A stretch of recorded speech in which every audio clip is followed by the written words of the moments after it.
jeune KTO est bercé par les chants et traditions chantés par sa grand-mère et reçoit l'influence des chorales. Elle est notre invitée dans la grande matinale.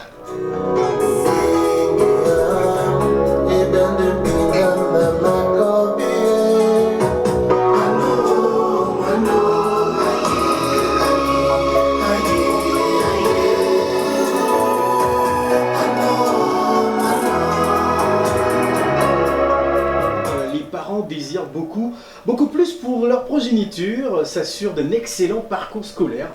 Ils empêcheront donc KTO à flirter avec l'esprit artistique. Mais malgré cela, il est bien présent dans cet univers. Bonjour KTO. Bonjour Phil. Pour tout cela a démarré, même s'il est vrai qu'il y avait déjà cette influence dans les chorales au pays. Est-ce que c'est la base? Est-ce que c'est de là que tout est parti? Alors oui, justement, Phil, tout est parti de la base, c'est-à-dire que depuis tout jeune déjà, j'ai été bercé dans le village au Cameroun par ma grand-mère qui était une très grande chanteuse dans des cérémonies traditionnelles au village. Ouais. Donc à chaque fois quand elle entonnait ses chants, je l'accompagnais à chaque fois et puis de fil en aiguille comme ça, voilà, j'ai été victime de ce virus. Une certaine émotion, je vois bien ces yeux qui sont totalement larmoyants. Lorsque vous parlez de votre grand-mère, j'ai le sentiment qu'il y avait une relation particulière. Exactement, c'est ça. Il y avait très aux cérémonies de deuil également, parce que chez nous en Afrique, généralement, quand il y a des veillées, quand il y a des baptêmes, il y a toujours des chants. Donc à chaque fois, c'était ce genre d'émotion que je ressentais à chaque fois que grand-mère chantait ses chansons. Comment s'appelait-elle et puis nous a-t-elle dit du bois, elle est encore en vie. Donc elle est en vie, elle est du côté de Moitaba. Moitaba, c'est un village qui est dans le Mongo, du côté de Penja généralement. C'est un village très réputé par les cultures comme le poivre, la bananeraie. Voilà, c'est vrai que plusieurs personnes ont été, comment dirais-je, sorties de cette ère parce que, bon, avec les multinationales et tout ça, là, donc aujourd'hui, c'est plein de villages de ce secteur qui sont en voie de disparition pratiquement. Donc, je suis quand même l'une des dernières personnes à être, avoir vécu ces moments-là à cet endroit. Mais elle s'appelait Tolo, la célèbre Tolo, on l'appelle la célèbre Tolo dans tout le village de Moitaba. Vous arrivez d'une ville que j'affectionne, c'est Marseille, parce que bon, supporter de l'Olympique de Marseille, bien évidemment. Pourquoi le choix de cette ville multiculturelle au lieu de Paris? Oui, justement Marseille, parce que après avoir fait plus ou moins le tour de l'Europe, surtout de la France, donc j'avais de la famille sur Marseille et quand je suis arrivé à Marseille la première fois, il y a bientôt une quinzaine d'années quand même, donc tout de suite j'ai remarqué une chaleur pas possible dans la ville de Marseille, déjà de par son climat et la chaleur que les gens avaient dans les quartiers, dans des rues, et immédiatement j'ai... Vous voulez dire qu'il n'y a pas la même chaleur à Paris? Non, pas du tout, mais je veux dire, pour moi, de toutes les façons, dans mon univers, avec la grisaille du Nord et tout, immédiatement le choix a été fait, donc Marseille, voilà. On est un peu au pays. Voilà, exactement.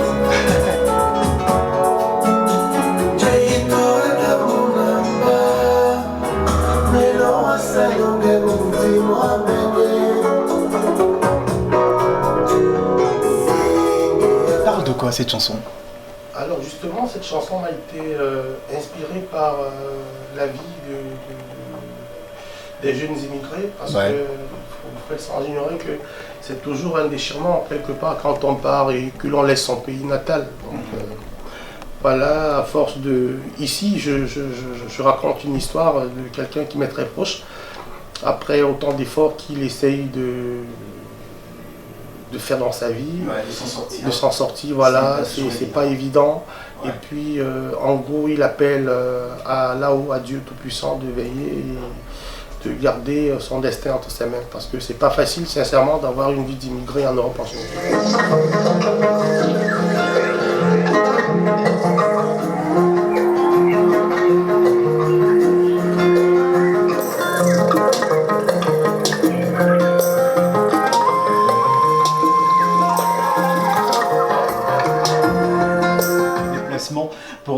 présenter ce single qui est déjà d'ailleurs disponible du côté de Palapala Musique chez notre ami Bertrand Torpedo, KTO Disake. Parlons de cette chanson, moi qui me ramène un peu dans l'univers de la forêt. Je ne sais pas pourquoi, je pense à cet univers-là. On est dans la verdure, on est dans la forêt. Exactement, c'est clair que bien étant du littoral camerounais, pour ceux qui connaissent un peu la région du littoral et le département du Mongo, donc c'est vraiment des zones de forêt, des terres volcaniques où par le passé on trouvait pas mal d'éléphants dans ce secteur-là, d'où beaucoup de villes. Est-ce que KTO est justement un adepte de l'environnement, tout pour à la fait. protection de l'environnement? Alors, bien, c'est sincèrement, oui. Oui. Il faut préserver la nature, il faut préserver la forêt, ça, oui. Oui, tout à fait, ouais. Alors, parlons à présent des acteurs de cet album. On peut citer Joly Priso, qui est d'ailleurs la percussion, et Joly Priso qui a été un acteur incontournable pour la réalisation. On retrouve aussi Olivier Chimanga, de la République démocratique du Congo, à la guitare. Alors, comment ça s'est passé en studio, l'enregistrement de ce single, de ces deux titres?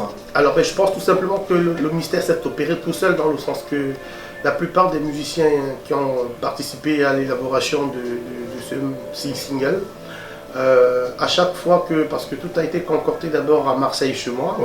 Il faut dire que vous avez un studio à la maison. Exactement, exactement. Donc c'est des chansons qui aujourd'hui certes sont sur le marché, mais elles sont déjà composées bientôt on va dire une dizaine d'années. Donc il y en a comme ça plusieurs, mais à partir du moment où Joly Priso s'est penché, encore ici je profite de votre antenne pour remercier infiniment Joly Priso qui a vraiment cru déjà à ce projet. Donc il s'est penché sur le projet justement. Et à chaque fois qu'un collègue, un musicien venait participer à l'élaboration de ce projet, il y a une magie qui se passait. Qui s'opérait. D'inexplicable. Ici, je vous entends, je ne peux pas vous dire. C'est des émotions fortes en studio. Voilà, il m'a dit, je ne comprends pas très bien ce que la chanson dit, mais elle m'entraîne. Et là, je suis convaincu que c'est quelque chose qui ramène à la divinité en fait. Et justement, voilà, c'est la magie de la musique, KTO Disake. Alors rapidement, les objectifs, qu'est-ce qui est prévu dans les prochains mois? J'imagine cette tournée promotionnelle d'ailleurs. Il y a un clip qui est en préparation, des vidéos, parce qu'il faut savoir que vous êtes un artiste qui arrive, même si c'est vrai que vous avez déjà engrangé pas mal de chansons comme ça. Alors qu'est-ce qui est prévu? Alors normalement, il est prévu pas mal de choses sur ce projet de Marty Single. Mais pour l'instant, nous sommes encore en train de faire connaître le produit tout simplement. Et après, nous sommes, c'est-à-dire que DNT Production, qui est ma boîte à moi-même, qui produit ce Marty Single. Nous sommes encore en pourparlers avec d'autres partenaires, voilà, pour voir dans quelle mesure on pourra nous accorder à faire chemin ensemble en fait. Donc pour le moment, c'est d'abord la grande diffusion du produit, que les mélomanes et tout comprennent, qu'ils adhèrent, et par la suite, je reviendrai ici même vous certifier l'évolution du projet en fait. Voilà, KTO Disake, merci d'être passé. C'est moi qui vous remercie.